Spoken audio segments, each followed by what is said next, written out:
dah sampai New York Aiman kau jangan cakap kau tak ada list pula. Bro.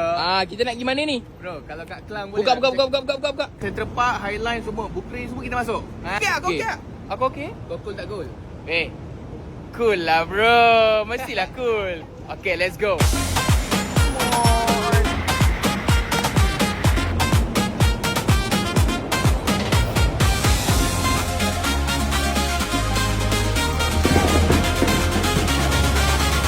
So, your prediction, who's gonna win the FIFA World Cup 2026? 30. Okay, let's try. Alright, let's try. Argentina 2026, baby. 7, 8, 9, 10. Can you save? Budget! 9:31. Kita bagi dia ada. So, this is for you.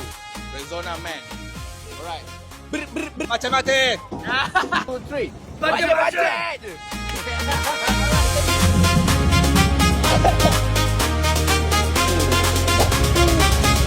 Alright bang, abang asal daripada mana bang? Abang daripada mana bang? Saya dari Philadelphia terbang sini. Wih! Dari Kelang bro. Dari Kelang bro. Korang datang sini untuk apa?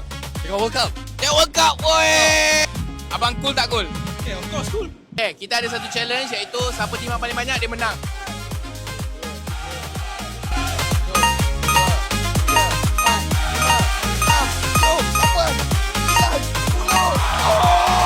Disebabkan dia menang, aku bagi dia hadiah iaitu cool. Kalau cool kita pakai ni bang. Apa ni? Rexona asik buat. Rexona cool tak cool lah bang? Tolong spray. Cool tak cool? Cool. Cool lah sekarang. Sekarang saya dah cool. Kalau cool, satu kali.